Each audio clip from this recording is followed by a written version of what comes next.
Jagbani TV ਦੇਖ ਰਹੇ ਸਾਰੇ ਦਰਸ਼ਕਾਂ ਦਾ ਸਵਾਗਤ ਹੈ। ਮੈਂ ਹਾਂ ਜਗਵੰਤ ਬਰਾੜ। ਕੈਪਟਨ ਸਰਕਾਰ ਦੇ ਕਾਰਜਕਾਲ ਨੂੰ 4 ਸਾਲ ਪੂਰੇ ਹੋ ਚੁੱਕੇ ਨੇ ਤੇ ਕੈਪਟਨ ਸਰਕਾਰ ਦੁਆਰਾ ਆਪਣੇ ਕਾਰਜਕਾਲ ਦੇ ਕੰਮ ਵੀ ਗਿਣਾਏ ਜਾ ਰਹੇ ਨੇ, ਪਰ ਦੂਸਰੇ ਪਾਸੇ ਵਿਰੋਧੀ ਪਾਰਟੀਆਂ ਜਵਾਬ ਮੰਗ ਰਹੀਆਂ ਨੇ। ਤੇ ਇਸੇ ਹੀ ਲੜੀ ਦੇ ਤਹਿਤ ਜੋ ਯੂਥ ਅਕਾਲੀ ਦਲ ਦੁਆਰਾ ਯੂਥ ਮੰਗ ਦਾ ਜਵਾਬ ਦੇ ਤਹਿਤ ਜਲੰਧਰ ਦੇ ਅੰਦਰ ਰੈਲੀ ਕੀਤੀ ਗਈ। ਤਾਂ ਸਾਡੇ ਨਾਲ ਨੇ ਯੂਥ ਅਕਾਲੀ ਦਲ ਦੇ ਪ੍ਰਧਾਨ ਪਰਮਬੰਸ ਸਿੰਘ ਬੰਟੀ ਰਮਾਣਾ। ਤੇ ਇਹਨਾਂ ਤੋਂ ਜਾਣਦੇ ਆ ਕਿ ਆਖਿਰਕਾਰ ਯੂਥ ਕੈਪਟਨ ਸਰਕਾਰ ਤੋਂ ਕਿਹੜੇ ਜਵਾਬ ਮੰਗਦਾ। देखो, पंजाब का यूथ अज 4.25 साल हो गए सरकार बनया, अखीरले पड़ाव च आ गए आप, जिवें कह दें उल्टी गिनती शुरू हो गई है। कैप्टन साहब ने 4.25 साल पहला गुटका साहब ते हथ रख के कई कसमां खाधियां सी।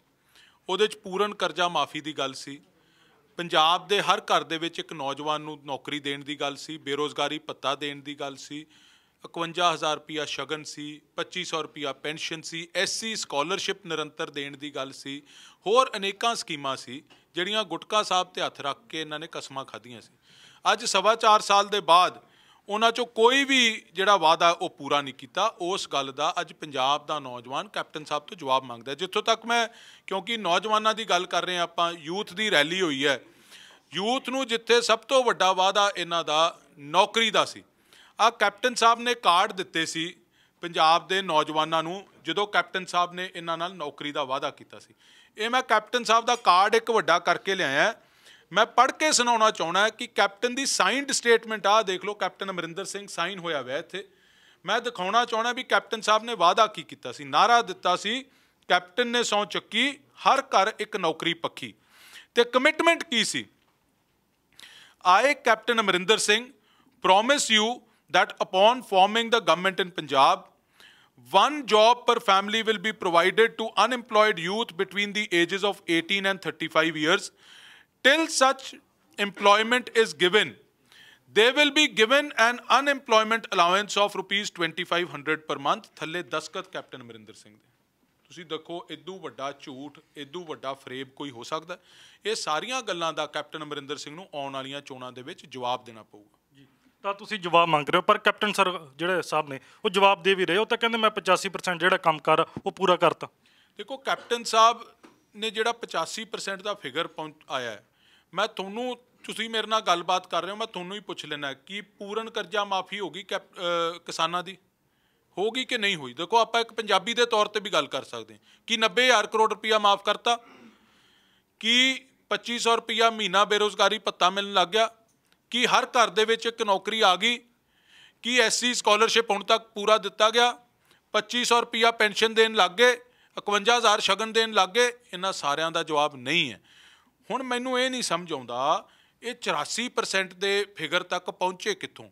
मैं तां लभदा फिरदा उस दिन दा वो मैथ दे टीचर नूं जिहने कैप्टन नूं हिसाब सिखाया, वो होर किसी पंजाब दे जवाक नूं सिखाता ना तो paper they which 0 आउणगे।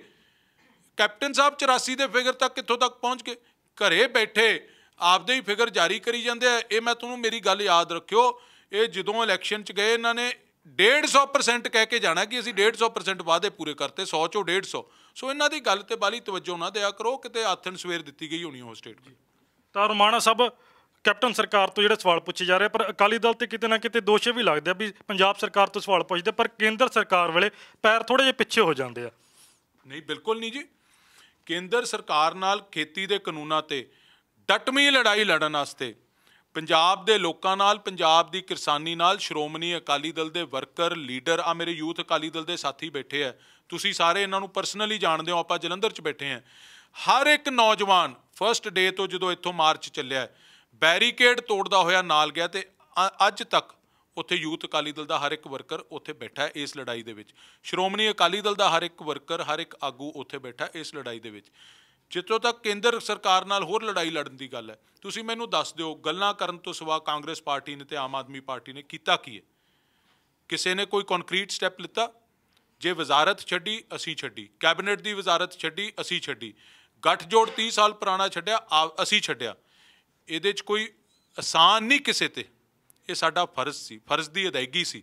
Biba Harsimrat Kaur Badal is on record ये गल कहिंदियां कि मैनूं जिहड़े लोकां ने इत्थों तक पहुँचाया है, जिस कैबिनेट दे विच उन्हां दे इंटरस्ट के खिलाफ गल हुंदी होवे, उन्हां दी भावनावां दे अनुकूल गल ना हुंदी होवे, ਉਸ ਕੈਬਨਿਟ ਦੇ ਵਿੱਚ ਮੈਂ 1 ਮਿੰਟ ਵੀ ਬਹਿਣ ਨੂੰ ਤਿਆਰ ਨਹੀਂ।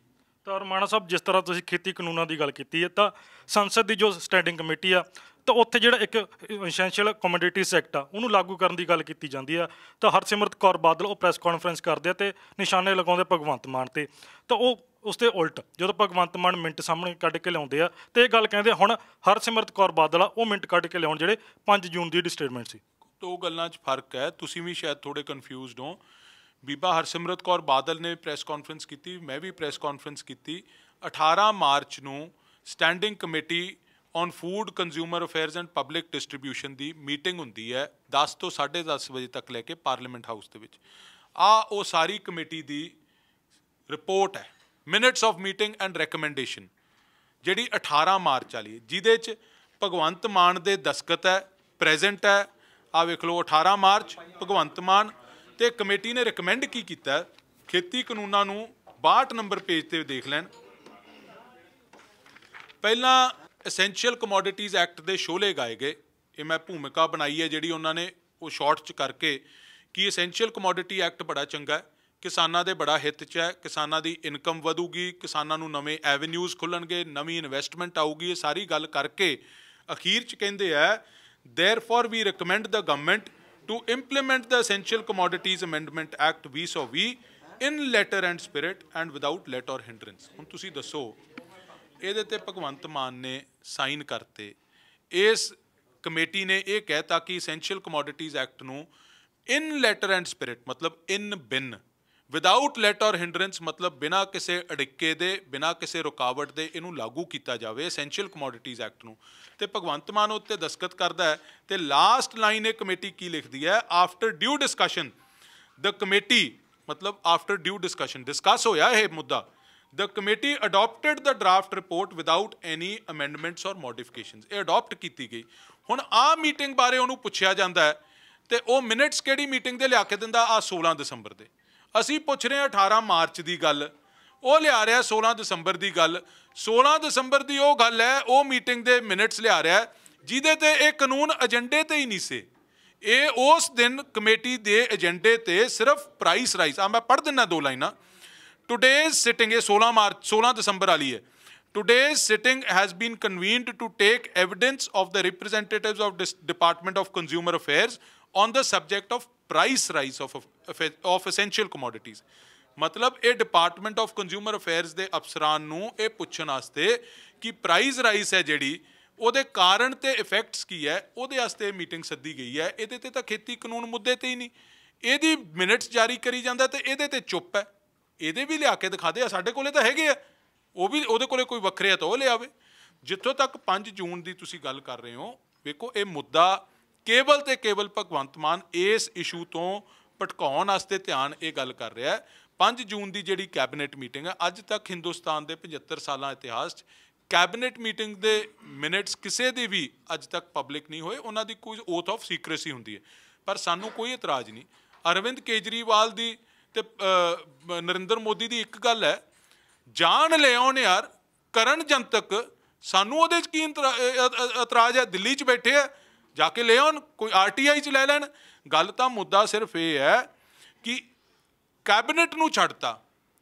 ਜਿਸ ਕੈਬਨਿਟ ਦੇ ਵਿੱਚ ਇਹ ਫੈਸਲਾ ਹੋਇਆ, ਉਸ ਕੈਬਨਿਟ 'ਚੋਂ ਅਸਤੀਫਾ ਦੇਤਾ, ਉਸ ਗੱਠਜੋੜ ਨੂੰ 30 ਸਾਲ ਪੁਰਾਣੇ ਗੱਠਜੋੜ ਨੂੰ ਛੱਡਤਾ। ਇਦੋਂ ਵੱਡਾ ਡਿਸੈਂਟ ਕੀ ਹੁੰਦਾ? ਹਜੇ ਕੋਈ ਰਹਿ ਗਿਆ ਕੋਈ ਨੋਟ ਦੇਣਾ? ਇਹ ਨਾ ਛੱਡਣ ਪਿੰਡ ਦੀ ਪੰਚੀ। ਆ ਹੁਣ ਫੜਿਆ ਗਿਆ, ਮੈਂ ਚੈਲੰਜ ਕਰਦਾ ਛੱਡ ਕੇ ਦਿਖਾਵੇ, ਆਪਦੀ ਪਾਰਲੀਮੈਂਟ ਤੋਂ ਅਸਤੀਫਾ ਦੇਵੇ। ਮੈਂ ਚੈਲੰਜ ਕਰਦਾ ਉਹਨੂੰ, ਭਗਵੰਤ ਮਾਨ ਨੂੰ। ਆ ਮੈਂ ਰਿਪੋਰਟ ਦਿਖਾਈ ਹੈ, ਇਸ ਰਿਪੋਰਟ 'ਚ 109 ਸਫ਼ਿਆਂ 'ਚ ਭਗਵੰਤ ਮਾਨ ਆਪਦਾ ਡਿਸੈਂਟ ਨੋਟ ਦਿਖਾ ਦੇ। ਭਗਵੰਤ ਮਾਨ ਇਹ ਦਿਖਾ ਦੇਵੇ ਕਿ ਕਿੱਥੇ ਭਗਵੰਤ ਮਾਨ ਨੇ ਇਹ ਗੱਲ ਕਹੀ ਹੈ ਕਿ ਮੈਂ ਇਸ ਕਾਨੂੰਨ ਦੇ ਵਿਰੋਧ 'ਚ ਹਾਂ। ਜਿੱਥੇ ਪਬਲਿਕਲੀ ਤੁਸੀਂ ਜਿਹੜੇ ਚੌਂਕ 'ਚ ਖੜ ਕੇ ਕਹੋਗੇ ਮੈਂ ਭਗਵੰਤ ਤੋਂ ਮਾਫੀ ਮੰਗੂਗਾ, ਜੇ ਉਹਨੇ ਨਹੀਂ ਡਿਸੈਂਟ ਨੋਟ ਦਿੱਤਾ, ਫਿਰ ਭਗਵੰਤ ਮਾਨ ਟਿੱਕਰੀ ਜਾ ਕੇ ਤੇ ਸਿੰਘੂ ਜਾ ਕੇ ਮਾਫੀ ਮੰਗੇ ਕਿਸਾਨਾਂ ਤੋਂ। ਤਾਂ ਰਮਾਣਾ ਸਾਹਿਬ, ਆਮ ਆਦਮੀ ਪਾਰਟੀ ਦੀ ਗੱਲ ਕੀਤੀ ਹੈ ਤੇ ਕੁਝ ਦਿਨ ਪਹਿਲਾਂ ਉਹਨਾਂ ਨੇ ਬਾਘਾ ਪੁਰਾਣੇ ਦੇ ਅੰਦਰ ਕਿਸਾਨਾਂ ਦੇ ਨਾਮ ਤੇ ਰੈਲੀ ਕੀਤੀ ਤੇ ਵੱਡੇ ਵਾਰ ਜਿਹੜੇ ਵਿਰੋਧੀ ਪਾਰਟੀਆਂ ਦੇ ਕੀਤੇ, ਅਕਾਲੀ ਦਲ ਤੇ ਵੀ ਵੱਡੇ ਵਾਰ ਕੀਤੇ। ਉਹ ਕਹਿੰਦੇ ਬਿਜਲੀ ਨੂੰ ਲੈ ਕੇ ਵੀ ਗੱਲਾਂ ਬਾਤਾਂ ਹੋਈਆਂ। ਇਸ ਤੋਂ ਬਾਅਦ ਲੱਗਦਾ ਵੀ ਹੁਣ ਅਕਾਲੀ ਦਲ ਦੀ ਇੱਕ ਵੱਡਾ ਡੈਂਟ ਪੈ ਸਕਦਾ ਆਉਣ ਵਾਲੇ ਸਮੇਂ ਦੇ ਵਿੱਚ, ਕਿਉਂਕਿ ਜਿਹੜੇ ਸਰਵੇ ਆ ਰਹੇ ਆ, ਸੀ ਵੋਟਰ ਦਾ ਸਰਵੇ ਆਇਆ, ਜਿਹੜੇ ਅਕਾਲੀ ਦਲ ਕਹਿੰਦੇ ਸੀ ਅਸੀਂ 25 ਸਾਲ ਰਾਜ ਕਰਾਂਗੇ, ਤਾਂ ਉਹ ਕਿੱਥੇ ਸਿਮਟ ਕੇ ਰਹਿ ਗਈ। ਤਾਂ ਅਜੇ ਜਿਹੜੀ ਸਿਚੁਏਸ਼ਨ ਬਣ ਚੁੱਕੀ ਹੈ ਤਾਂ ਅਕਾਲੀ ਦਲ ਆਪਦੇ ਆਪ ਨੂੰ ਹੁਣ ਕਿੱਥੇ ਖੜਾ ਜਾਪਦਾ। ਤੁਸੀਂ ਸੀ ਵੋਟਰ ਦੇ ਸਰਵੇ ਨੂੰ ਸੀਰੀਅਸਲੀ ਲੈਂਦੇ ਹੋ? ਇਸੇ ਸੀ ਵੋਟਰ ਨੇ 2017 'ਚ ਸਰਵੇ ਕੀਤਾ ਸੀ ਕਿ ਆਮ ਆਦਮੀ ਪਾਰਟੀ ਨੂੰ 100 ਸੀਟ ਆਊਗੀ। ਕੀਤਾ ਸੀ ਕਿ ਨਹੀਂ ਕੀਤਾ ਸੀ? ਇਹਦਾ ਜਵਾਬ ਤਾਂ ਦੇ ਦਿਓ। ਕੀਤਾ ਸੀ ਨਾ ਜੀ। ਕਿੰਨੀਆਂ ਸੀਟਾਂ ਆਈਆਂ? 20। ਹੁਣ ਕਹਿ ਰਿਹਾ 57 ਆਉਣਗੀਆਂ। ਮੈਂ ਤੁਹਾਨੂੰ ਲਿਖ ਕੇ ਦੇ ਦਿੰਦਾ, ਜੇ 10 ਸੀਟਾਂ ਵੀ ਇਹ ਟੱਪ ਜਾਣ। ਜੋ ਆਮ ਆਦਮੀ ਪਾਰਟੀ ਦੇ ਹਾਲਾਤ ਹੈ, ਇਹ ਪੇਡ ਸਰਵੇਜ਼ ਨੇ। ਜਿਹੜੇ ਕਾਰਪੋਰੇਟਾਂ ਤੋਂ ਪੈਸੇ ਲੈ ਕੇ ਇਹਨਾਂ ਕਾਨੂੰਨਾਂ ਤੇ ਭਗਵੰਤ ਮਾਨ ਨੇ ਤੇ ਆਮ ਆਦਮੀ ਪਾਰਟੀ ਨੇ ਸਰਵੇ ਕੀਤੀ, ਸਹਿਮਤੀ ਦਿੱਤੀ ਹੈ, ਉਹੀ ਪੈਸਾ ਅੰਬਾਨੀਆਂ ਅਡਾਨੀਆਂ ਤੋਂ ਲਿੱਤਾ ਪੈਸਾ ਇਹ ਸਰਵੇ ਕੰਪਨੀਆਂ ਨੂੰ ਦੇ ਕੇ ਸਰਵੇ ਕਰਵਾਏ ਜਾ ਰਹੇ ਹੈ। ਮੈਂ ਤੁਹਾਨੂੰ ਇੱਕ ਗੱਲ ਹੋਰ ਦੱਸ ਦਿਆਂ, ਜਿਹੜੀ ਹੁਣ ਉਹ ਗੱਲ ਕਰ ਰਹੇ ਕਿ 57 ਸੀਟਾਂ ਲੈ ਜਾਣਗੇ। ਆਹ 2 ਮਹੀਨੇ ਪਹਿਲਾਂ ਪੰਜਾਬ 'ਚ ਮੁਨਸਿਪਲ ਕਮੇਟੀ ਦੀ ਇਲੈਕਸ਼ਨ ਆਈ ਹੈ। 2000 ਦੇ ਨੇੜੇ ਮੁਨਸਿਪਲ ਕਮੇਟੀ ਦੀ ਸੀਟ ਹੈ ਪੰਜਾਬ 'ਚ। 50 ਤਾਂ ਯਾਰ 2000 'ਚ ਨਹੀਂ ਆਈਆਂ ਇਹਨਾਂ ਨੂੰ। 20 ਸੀਟਾਂ ਤੇ ਰਹਿ ਗਏ ਉਹ 2000 ਚੋਂ। ਪਾਰਲੀਮੈਂਟ ਦੀ ਇਲੈਕਸ਼ਨ ਹੋਈ 7% ਤੇ ਰਹਿ ਗਏ। ਉਸ ਤੋਂ ਪਹਿਲਾਂ ਬਲਾਕ ਸੰਮਤੀ ਜ਼ਿਲ੍ਹਾ ਪਰਿਸ਼ਦ ਦੀਆਂ ਹੋਈਆਂ, 1 ਸੀਟ ਆਈ ਸਾਰੇ ਪੰਜਾਬ 'ਚੋਂ। ਤੇ ਇਹ ਦੱਸੋ ਮੈਨੂੰ, ਤੁਸੀਂ ਦੱਸੋ ਯਾਰ, ਇਹ ਕਿਹੜੇ ਪਾਸਿਓਂ ਤੁਸੀਂ ਇਹਨਾਂ ਨੂੰ 57 ਸੀਟਾਂ ਤੇ 37% ਦੇਈ ਜਾ ਰਹੇ ਹੋ? ਸਾਰਾ ਝੂਠ ਬੋਲਣ ਦੀ ਵੀ ਕੋਈ ਹੱਦ ਹੁੰਦੀ ਹੈ। ਇਹਨਾਂ ਨੇ ਸਾਰੀਆਂ ਹੱਦਾਂ ਪਾਰ ਕਰਤੀਆਂ। ਐਡੇ ਝੂਠੇ। ਉਹ ਜਿਹੜਾ ਲੂੰਬੜ ਹੈ ਨਾ, ਲੂੰਬੜ ਅਰਵਿੰਦ ਕੇਜਰੀਵਾਲ, ਲੂੰਬੜੀ ਆ ਉਹ। ਉਹਨੂੰ ਇਹ ਸਾਰੀਆਂ ਸਕੀਮਾਂ ਦਿੱਲੀ ਬੈਠਾ ਉਹੀ ਖੇਡੀ ਜਾਂਦਾ। ਤਾਂ ਰਮਾਣਾ ਸਾਹਿਬ, ਕੈਪਟਨ ਸਰਕਾਰ ਦੀ ਗੱਲ ਕਰਾਂਗੇ ਤਾਂ ਬਿਜਲੀ ਦੇ ਮੁੱਦੇ ਅਕਾਲੀ ਦਲ ਜਿਹੜਾ ਚੱਕਦਾ ਆ ਰਿਹਾ, ਉੱਥੇ ਹੀ ਜੇਕਰ ਆਮ ਆਦਮੀ ਪਾਰਟੀ ਦੀ ਗੱਲ ਕੀਤੀ, ਉਹਨਾਂ ਨੇ ਵੀ ਚੱਕਿਆ। ਉਹ ਕਹਿੰਦੇ ਅਸੀਂ ਬਿਜਲੀ ਮਾਫ ਕਰ ਦਾਂਗੇ। ਤੇ ਦੂਸਰੇ ਪਾਸੇ ਕੈਪਟਨ ਸਰਕਾਰ ਹੁਣ ਵਾਈਟ ਪੇਪਰ ਲੈ ਕੇ ਆ ਰਹੀ ਹੈ, ਜੋ ਸਮਝੌਤੇ ਅਕਾਲੀ ਭਾਜਪਾ ਸਰਕਾਰ ਨੇ ਕੀਤੇ ਸੀ ਪ੍ਰਾਈਵੇਟ ਥਰਮਲ ਪਲਾਂਟਾਂ ਦੇ ਨਾਲ। ਲੱਗਦਾ ਕਿਉਂਕਿ ਆਉਣ ਵਾਲੇ ਵਕਤ ਦੇ ਵਿੱਚ ਇਹ ਵੀ ਵਕਤ ਪੈ ਸਕਦਾ, ਕਿਉਂਕਿ ਉਹ ਜਿਹੜੇ ਸਮਝੌਤੇ ਗੁਜਰਾਤ ਦੇ ਵਿੱਚ ਸੇਮ ਹੁੰਦੇ ਆ, ਪੰਜਾਬ ਦੇ ਵਿੱਚ ਹੁੰਦੇ ਆ, ਤੇ ਪੰਜਾਬ ਦੇ ਲੋਕਾਂ ਦਾ ਅੱਜ ਹਾਲ ਕੀ ਹੈ ਤੇ ਗੁਜਰਾਤ ਦੇ ਹਾਲ ਕੀ ਹੈ? ਦੇਖੋ, ਗੱਲ ਇਹ ਹੈ, ਅਸੀਂ ਤਾਂ 4 ਸਾਲਾਂ ਤੋਂ ਸੁਣੀ ਜਾਂਦੇ ਕਿ ਵਾਈਟ ਪੇਪਰ ਆ ਰਿਹਾ, ਵਾਈਟ ਪੇਪਰ ਆ ਰਿਹਾ। ਅਸੀਂ ਕਹਿੰਦੇ ਵਾਈਟ, ਬਲੂ, ਯੈਲੋ, ਬਲੈਕ, ਜਿਹੜਾ ਮਰਜ਼ੀ ਪੇਪਰ ਲਿਆਓ, ਕੋਈ ਕਾਗਜ਼ ਤਾਂ ਲਿਆ ਕੇ ਸਾਹਮਣੇ ਰੱਖੋ। ਕੀ ਤੁਸੀਂ ਕਹੋਗੇ? ਇਹੀ ਥਰਮਲ ਪਲਾਂਟ ਸੀ, ਸ਼੍ਰੋਮਣੀ ਅਕਾਲੀ ਦਲ ਦੀ ਸਰਕਾਰ ਸੀ, 5 ਰੁਪਏ ਬਿਜਲੀ ਮਿਲਦੀ ਸੀ। ਉਹੀ ਥਰਮਲ ਪਲਾਂਟ ਹੈ, ਅੱਜ 10 ਰੁਪਏ ਹੋ ਗਏ। ਇਹ ਤਾਂ ਘਪਲੇ ਇਹਨਾਂ ਦੇ ਕੀਤੇ ਹੋਏ ਹੈ। ਇਹੀ ਐਂਡ ਔਨ ਰਿਕਾਰਡ ਹੈ, ਜਦੋਂ ਇਹ ਥਰਮਲ ਪਲਾਂਟ ਲੱਗੇ ਹੈ ਹਿੰਦੁਸਤਾਨ 'ਚ, ਯੂਪੀ 'ਚ ਵੀ ਲੱਗੇ ਸੀ, ਗੁਜਰਾਤ 'ਚ ਵੀ ਲੱਗੇ ਸੀ, ਇੱਕ ਸੂਬੇ 'ਚ ਹੋਰ ਲੱਗੇ ਸੀ, ਮੈਂ ਭੁੱਲਦਾ। ਚੀਪੈਸਟ ਅਗਰੀਮੈਂਟ ਪੰਜਾਬ ਦਾ ਸੀ, ਸਭ ਤੋਂ ਸਸਤਾ ਅਗਰੀਮੈਂਟ ਪੰਜਾਬ ਦਾ ਸੀ। ਤੇ ਜੇ ਸ਼੍ਰੋਮਣੀ ਅਕਾਲੀ ਦਲ 5 ਰੁਪਈਆਂ ਨੂੰ ਦੇ ਸਕਦੀ ਹੈ, ਇਹਨਾਂ ਨੇ 17 ਵਾਰੀ ਬਿਜਲੀ ਵਧਾਤੀ ਆ ਕੇ। ਵਧੀ ਕਿਉਂ ਹੈ? ਕਿਉਂਕਿ ਇਹਨਾਂ ਨੇ ਕੰਪਨੀਆਂ ਤੋਂ ਪੈਸੇ ਲੈ ਕੇ ਘਪਲੇ ਕਰਕੇ, ਕੋਲ ਸਕੈਮ ਜਿਹੜਾ ਹੋਇਆ ਹੈ, ਸੁਪਰੀਮ ਕੋਰਟ 'ਚੋਂ ਜਾਣ ਬੁੱਝ ਕੇ ਫੈਕਟਸ ਲੁਕੋ ਕੇ ਇਹ ਕੇਸ ਆ ਰਹੇ ਹੈ। ਹਜ਼ਾਰਾਂ ਕਰੋੜਾਂ ਰੁਪਈਆ ਪ੍ਰਾਈਵੇਟ ਕੰਪਨੀਆਂ ਨੂੰ ਦਿੱਤਾ, ਲੈਦੇ ਹੋਇਆ। ਉਹ ਕੰਜ਼ਿਊਮਰਸ ਦੇ ਬੋਝ ਪਾਇਆ, ਤਾਂ ਹੀ ਰੇਟ ਵਧੇ।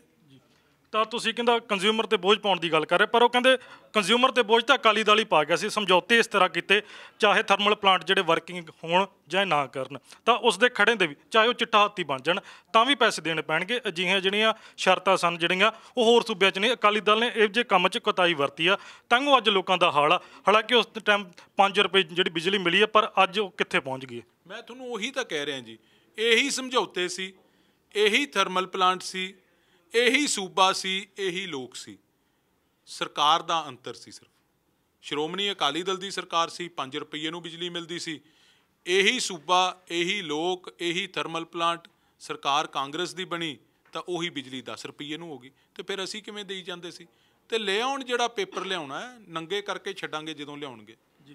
ਤਾਂ ਅਖੀਰਲਾ ਸਵਾਲ ਹੈ ਜੀ ਮੇਰਾ, ਅਕਾਲੀ ਦਲ, ਯੂਥ ਅਕਾਲੀ ਦਲ, ਤਾਂ ਇਹ ਚੀਜ਼ ਪੁੱਛਣਾ ਚਾਹੁੰਦਾ ਤੁਹਾਡੇ ਤੋਂ ਵੀ ਯੂਥ ਤੁਹਾਡੇ ਨਾਲ ਕਿਉਂ ਆਵੇ? ਕਿਉਂਕਿ ਹਜੇ ਤੱਕ ਜਿਹੜਾ ਅਕਾਲੀ ਦਲ ਦਾ ਯੂਥ ਦੀਆਂ ਟਿਕਟਾਂ ਦੀ ਵੰਡ ਨੂੰ ਲੈ ਕੇ ਕਿਤੇ ਨਾ ਕਿਤੇ ਪਿਛਾਂਹ ਜ਼ਰੂਰ ਧੱਕਿਆ ਜਾ ਰਿਹਾ। ਹਾਲਾਂਕਿ ਤੁਸੀਂ ਵੀ ਇਲੈਕਸ਼ਨ ਜਿਹੜੇ ਉਹ ਲੜੇ, ਪਰ ਜਿਸ ਤਰ੍ਹਾਂ ਤਰਨ ਦੀ ਗੱਲ ਕੀਤੀ ਜਾਵੇ ਤਾਂ ਉੱਥੇ ਕਹਿੰਦਾ ਰੌਲਾ ਪੈਂਦਾ। ਇੱਕ ਪਾਸੇ ਵਿਰਸਾ ਸਿੰਘ ਵਲਟੋਆ, ਦੂਸਰੇ ਪਾਸੇ ਆਦੇਸ਼ ਪ੍ਰਤਾਪ ਸਿੰਘ ਕੈਰੋਂ, ਤਾਂ ਉਹਨਾਂ ਨੂੰ ਲੈ ਕੇ ਜਿਹੜਾ ਕਨਫਲਿਕਟ ਖੜਾ ਹੁੰਦਾ। ਪਰ ਯੂਥ ਨੂੰ ਸਿਰਫ ਰੈਲੀਆਂ 'ਚ ਤੋਰ ਲਿਆ ਜਾਂਦਾ, ਪਰ ਉਹਨਾਂ ਦਾ ਪੋਲੀਟੀਕਲ ਭਵਿੱਖ ਨਹੀਂ ਜਿਹੜਾ ਬਣਾਇਆ ਜਾ ਰਿਹਾ। ਨਹੀਂ, ਬਿਲਕੁਲ ਇਹ ਗੱਲ ਨਹੀਂ ਹੈ ਜੀ। ਜਿੰਨੀਆਂ ਪਾਰਟੀ ਦੇ ਵਿੱਚ ਜਾਂ ਸਰਕਾਰ ਦੇ ਵਿੱਚ ਜਿੰਨੀਆਂ ਵੱਡੀਆਂ ਜ਼ਿੰਮੇਵਾਰੀਆਂ ਜਾਂ ਵੱਡੇ ਅਹੁਦੇ ਸ਼੍ਰੋਮਣੀ ਅਕਾਲੀ ਦਲ ਨੇ ਨੌਜਵਾਨਾਂ ਨੂੰ ਦਿੱਤੀਆਂ, ਇਹਨਾਂ ਤੇ ਇਸ ਤਾਂ ਕਿਸੇ ਪਾਰਟੀ ਨੇ ਦਿੱਤੀਆਂ ਹੀ ਨਹੀਂ। ਐਂਡ ਨੌਜਵਾਨ ਉਹ ਜਿਨ੍ਹਾਂ ਨੇ ਮਿਹਨਤ ਕੀਤੀ ਹੈ, ਜਿਹੜੇ ਮਿਹਨਤ ਕਰਕੇ ਉੱਤੇ ਆਏ ਹੈ, ਚਾਹੇ ਉਹ ਪਾਰਟੀ ਦੀ ਗੱਲ ਹੋਵੇ ਜਾਂ ਸਰਕਾਰ ਦੀ ਗੱਲ ਹੋਵੇ, ਡਿਸੀਜਨ ਮੇਕਿੰਗ ਪ੍ਰੋਸੈਸ ਦਾ ਹਿੱਸਾ ਸ਼੍ਰੋਮਣੀ ਅਕਾਲੀ ਦਲ ਦੇ ਪ੍ਰਧਾਨ ਸਾਹਿਬ ਨੇ ਨੌਜਵਾਨਾਂ ਨੂੰ ਬਣਾਇਆ। ਤੇ ਨੌਜਵਾਨ ਅੱਜ ਸਰਦਾਰ ਸੁਖਬੀਰ ਸਿੰਘ ਬਾਦਲ ਨੂੰ ਇੱਕ ਰੇ ਆਫ ਹੋਪ ਵਾਂਗੂ ਦੇਖਦੇ ਹੈ। ਇੱਕ ਜਿਵੇਂ ਉਮੀਦ ਦੀ ਕਿਰਨ ਹੈ, ਇੱਕ ਆਈਡਲ ਹੈ ਉਹ ਪੰਜਾਬ ਦੇ ਨੌਜਵਾਨ ਦੇ, ਬਿਕੋਜ਼ ਉਸ ਇਨਸਾਨ ਕੋਲੇ ਵਿਜ਼ਨ ਹੈ ਕਿ ਮੈਂ ਆਪਦੇ ਸੂਬੇ ਨੂੰ ਤਰੱਕੀ ਕਿਵੇਂ ਕਰਾਉਣੀ ਹੈ, ਆਪਦੇ ਸੂਬੇ ਨੂੰ ਵਰਲਡ ਦੇ ਮੈਪ ਤੇ ਕਿਵੇਂ ਲੈ ਕੇ ਜਾਣਾ ਹੈ। ਕੈਪਟਨ ਸਾਹਿਬ ਵਾਂਗੂ ਥੋੜ੍ਹੀ ਹੈ ਯਾਰ, ਸਵਾ 4 ਸਾਲ ਹੋ ਗਏ, ਤੁਸੀਂ ਆਹ 10 ਉਂਗਲਾਂ ਤੇ ਗਿਣ ਸਕਦੇ ਹੋ ਕਿੰਨੇ ਦਿਨ ਉਹ ਪੰਜਾਬ ਦੇ ਵਿੱਚ ਆਏ ਹੈ 4 ਸਾਲਾਂ ਦੇ ਵਿੱਚ। ਤੁਸੀਂ ਗਿਣ ਲਓ, RTI 'ਚ ਲੈ ਲਓ ਇਨਫੋਰਮੇਸ਼ਨ, ਮੈਨੂੰ ਲੱਗਦਾ 4 ਸਾਲਾਂ 'ਚ ਸ਼ਾਇਦ 10 ਦਿਨ ਵੀ ਨਾ ਹੋਣ ਜਿਹੜੇ ਪੰਜਾਬ ਦੇ ਵਿੱਚ ਆਏ ਹੋਣ। ਅਤੇ ਪੰਜਾਬ ਦਾ ਨੌਜਵਾਨ ਜਿਹੜਾ ਹੈ ਉਹ ਇਤਬਾਰ ਕਰਦਾ ਹੈ ਸਰਦਾਰ ਸੁਖਬੀਰ ਸਿੰਘ ਬਾਦਲ ਦੇ। ਉਹ ਗੁੰਮਰਾਹ ਕਈ ਪਾਰਟੀਆਂ ਨੇ ਕਰਨ ਦੀ ਕੋਸ਼ਿਸ਼ ਕੀਤੀ, ਆਮ ਆਦਮੀ ਪਾਰਟੀ ਨੇ ਵੀ ਕੀਤੀ, ਕਾਂਗਰਸ ਨੇ ਵੀ ਕੀਤੀ, ਘਰ ਘਰ ਨੌਕਰੀ ਦੇ ਵਾਅਦੇ ਕੀਤੇ ਅਤੇ ਅੱਜ ਕੀ ਹੋਇਆ? ਸਮਾਰਟਫੋਨ ਦੇ ਵਾਅਦੇ ਕੀਤੇ, ਅੱਜ ਕੀ ਹੋਇਆ? 2500 ਰੁਪਈਆ ਭੱਤੇ ਦੇ ਵਾਅਦੇ ਕੀਤੇ, ਕੀ ਹੋਇਆ? ਅਰਵਿੰਦ ਕੇਜਰੀਵਾਲ ਨੇ 8 ਲੱਖ ਨੌਕਰੀ ਦਾ ਵਾਅਦਾ ਕੀਤਾ, ਦਿੱਲੀ 'ਚ ਦਿੱਤੀਆਂ 214। ਅਤੇ ਕਿਸ ਗੱਲ 'ਤੇ ਨੌਜਵਾਨ ਇਹਨਾਂ ਦਾ ਇਤਬਾਰ ਕਰਨ? ਸ਼੍ਰੋਮਣੀ ਅਕਾਲੀ ਦਲ ਦੇ ਨਾਲ ਨੌਜਵਾਨ ਪੰਜਾਬ ਦਾ ਖੜੇਗਾ, ਇਹੋ ਜਿਹੀ ਹਨੇਰੀ ਵਗੇਗੀ। ਅੱਜ ਮੈਂ ਜਾ ਕੇ ਆਇਆ ਰੈਲੀ 'ਤੇ ਜੀ, ਭੋਗਪੁਰ ਜਲੰਧਰ ਤੋਂ ਚੱਲ ਕੇ ਪਠਾਨਕੋਟ ਚੌਂਕ ਤੋਂ ਗਾਂ ਕਿਸ਼ਨਗੜ੍ਹ ਚੌਂਕ, 2-3 ਥਾਂ ਹੋਰ ਰਸਤੇ ਦੇ ਵਿੱਚ ਸੰਘਵਾਲ ਪਿੰਡ, ਭੋਗਪੁਰ ਜਾ ਕੇ ਹਜ਼ਾਰਾਂ ਗੱਡੀਆਂ ਦੇ ਕਾਫਲੇ ਨਾਲ ਜੇ ਪੰਜਾਬ ਦਾ ਨੌਜਵਾਨ ਅੱਜ ਸਾਨੂੰ ਲੈ ਕੇ ਜਾ ਰਿਹਾ, ਉਹ ਸਾਨੂੰ ਨਹੀਂ ਲੈ ਕੇ ਜਾ ਰਿਹਾ, ਉਹ ਸਰਦਾਰ ਸੁਖਬੀਰ ਸਿੰਘ ਬਾਦਲ ਦੀ ਸੋਚ ਨੂੰ ਲੈ ਕੇ ਜਾ ਰਿਹਾ, ਸਰਦਾਰ ਸੁਖਬੀਰ ਸਿੰਘ ਬਾਦਲ ਦੀ ਪਾਰਟੀ ਦੇ ਵਰਕਰਾਂ ਨੂੰ ਲੈ ਕੇ ਜਾ ਰਿਹਾ, ਕਿਉਂਕਿ ਉਹਨਾਂ ਨੂੰ ਉਮੀਦ ਹੈ ਕਿ ਜੇ ਪੰਜਾਬ ਦਾ ਭਲਾ ਕਰਨਾ ਹੈ, ਉਹ ਆਸ ਕਰਦੇ ਹੈ ਕਿ ਸ਼੍ਰੋਮਣੀ ਅਕਾਲੀ ਦਲ ਦੀ ਸਰਕਾਰ ਬਣੇ, ਸਰਦਾਰ ਸੁਖਬੀਰ ਸਿੰਘ ਬਾਦਲ ਮੁੱਖ ਮੰਤਰੀ ਬਣਨ ਅਤੇ ਪੰਜਾਬ ਫਿਰ ਤਰੱਕੀ ਦੀਆਂ ਲੀਹਾਂ 'ਤੇ ਜਾਵੇ। ਜੀ ਬਹੁਤ ਬਹੁਤ ਧੰਨਵਾਦ। ਥੈਂਕ ਯੂ ਜੀ, ਥੈਂਕ ਯੂ।